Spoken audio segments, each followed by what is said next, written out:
É possível melhorar a projeção ou até mesmo aumentar as mamas sem silicone? Vamos falar nesse vídeo de algumas opções.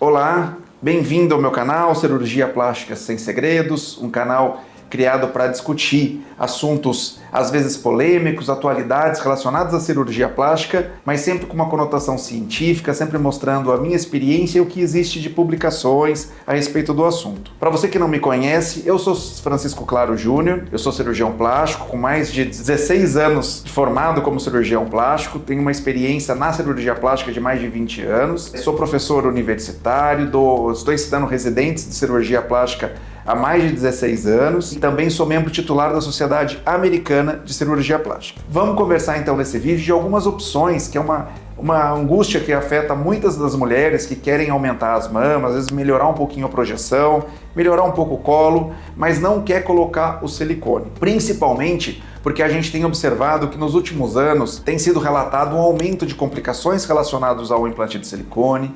Existe também uma alteração nas tendências, onde muitas pessoas não se identificam com um corpo estranho dentro do organismo e gostariam de aumentar a mama e gostariam de procurar outras opções. Em primeiro lugar, muitas vezes as pacientes têm uma mama que está um pouco caída, então às vezes essa paciente ela tem um pouco de tecido mamário, mas pelo fato da mama estar levemente caída, não precisa exatamente de uma redução, mas a mama por estar caída, o tecido mamário acaba estando espalhado e dá a sensação de que não tem mama ali no local. Então, muitas vezes a gente consegue, fazendo uma mastopexia, recrutar todo esse tecido, sem que nada seja praticamente desprezado. Então todo aquele tecido que foi tratado, ressecado o excesso de pele, a gente consegue jogar essa pele que a gente descasca, coloca para dentro para dar volumização na mama. Então a gente consegue, por meio de uma mastopexia, utilizando tecidos ali da lateral do tórax, usando aquele tecido central que está caído, a gente pode fazer uma técnica que a gente chama de autoaumento com tecido autólogo,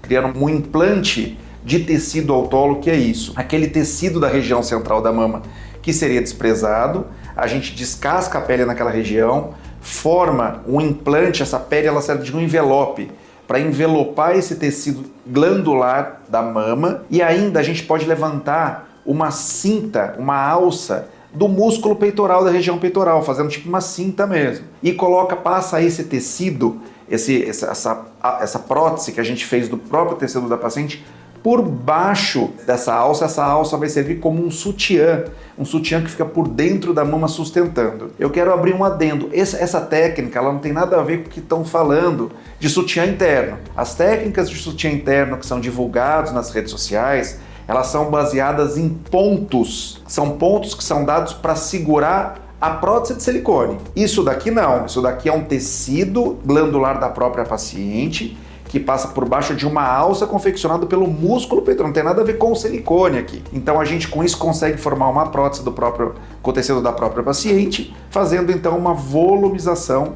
ali no local. Depois a gente ainda consegue recrutar tecidos da lateral por cima dessa prótese, aumentando ainda mais a projeção e o volume, e a gente ainda consegue complementar essa cirurgia com um enxerto de gordura, para dar um pouquinho mais de volume. Então isso seria um autoaumento clássico de uma paciente que tem um excesso de pele. Então vamos mostrar essa paciente aqui, por exemplo. Ela fez exatamente isso. Ela veio, tinha uma mama pequena, com uma leve flacidez de pele. A gente conseguiu, por meio desse autoaumento, utilizando todo o tecido mamário dela, confeccionar esse autoaumento de mama com o tecido autólogo. Que é autólogo? O tecido da própria paciente, o tecido da própria mama. Fizemos a cinta do músculo peitoral e passamos por baixo, e aqui você consegue ver uma melhora da projeção, uma convexidade no polo superior dessa paciente e um pouquinho de gordura para também potencializar ali a volumização dessa mama. A gente consegue ter esse resultado com esse tipo de cirurgia. E se a paciente não tem flacidez de pele?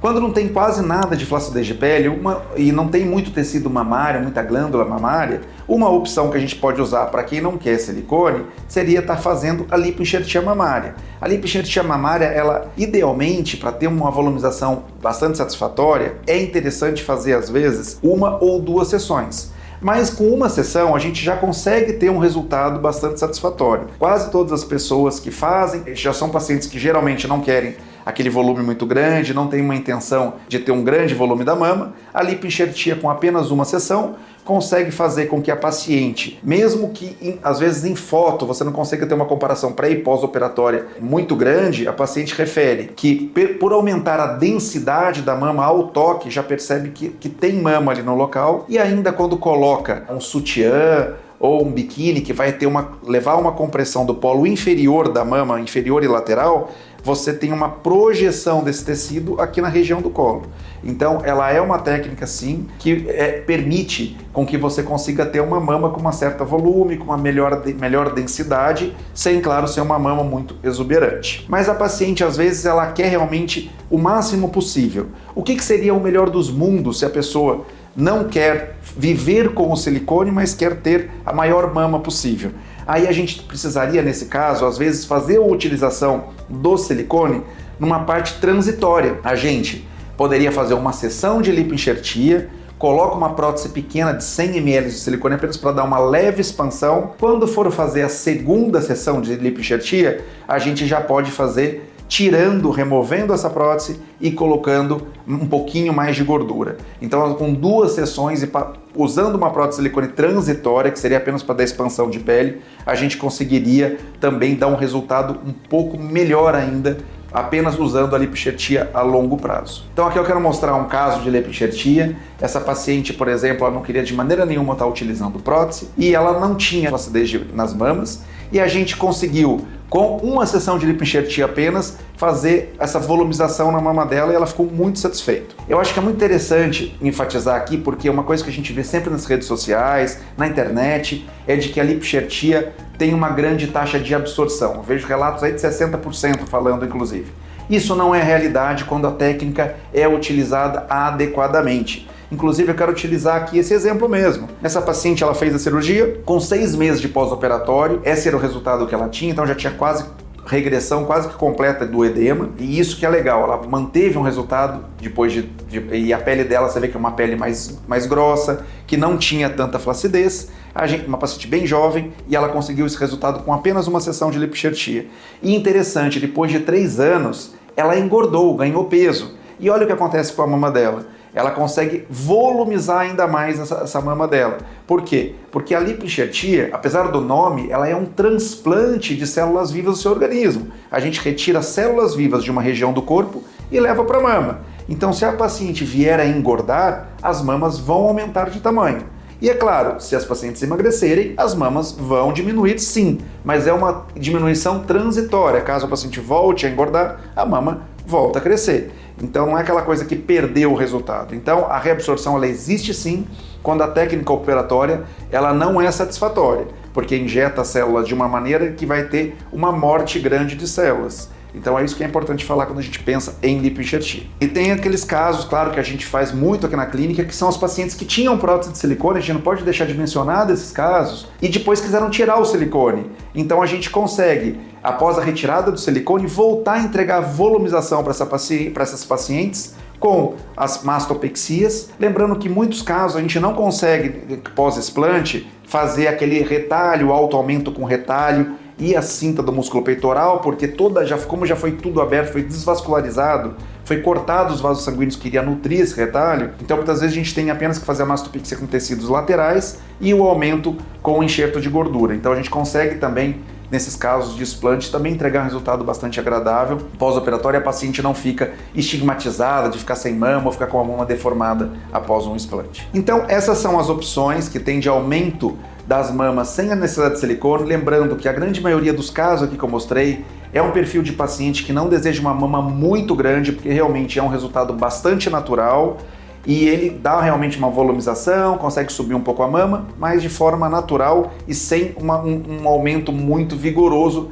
das mamas. Uma dúvida que também sempre muita gente tem é em relação à durabilidade do resultado, né? Quanto tempo consegue ver o resultado? Em 6 meses você já consegue saber o resultado das suas mamas. Até 1 ano ainda é esperado que tenha uma regressão de algum edema ou alguma célula que pode não sobreviver à lipoenxertia. Lembrando que isso daqui é um transplante de células vivas. E após um ano, a tendência é que o resultado seja permanente. Se você não tiver alterações de peso, é importante enfatizar isso também. Não adianta a paciente vem depois de um ano, tá com resultado, vem lá e emagrece 20 quilos e fala, poxa, minha mama diminuiu de tamanho. Isso ocorre porque as nossas células aumentam ou diminuem de tamanho. Então, se você perdeu gordura em outras áreas corporais, na mama será a mesma coisa. Então, era isso que eu tinha para falar por hoje. Se gostaram desse vídeo e sabe de alguém que quer aumentar as mamas, mas não quer de maneira nenhuma colocar silicone, compartilhe esse vídeo com essas pessoas para elas conhecerem as opções viáveis para fazer o aumento das mamas sem silicone. Se gostam desse conteúdo, inscreva-se no canal Cirurgia Plástica Sem Segredos, ative o sininho para receber notificações. E eu tenho também um perfil no Instagram, que é o Dr. Francisco Claro JR. Lembrando que ele é um perfil que ele está verificado pelo Instagram, que é esse símbolo que tem aqui em cima, pois eu já percebi que existem vários perfis falsos meus usando a minha imagem, meu nome, e não são perfis meus, eles são perfis que não são reais. Então sempre verificar quando for curtir ou começar a seguir esse perfil no Instagram, a presença desse símbolo de verificação. É isso aí, nos vemos nos próximos vídeos. Se vocês gostaram desse assunto e têm interesse em estar fazendo esse procedimento, agende uma consulta para avaliação aqui na clínica. Ela está localizada na Vila Nova Conceição, aqui em São Paulo. Aqui a gente oferece uma estrutura com conforto para poder te acolher e uma equipe preparada para poder te oferecer tudo o que é necessário para uma consulta de qualidade. Temos ainda um centro cirúrgico ambulatorial, onde podemos fazer procedimentos de pequeno porte. E, quando necessário, estamos próximos dos principais hospitais de São Paulo, onde fazemos as cirurgias de maior complexidade.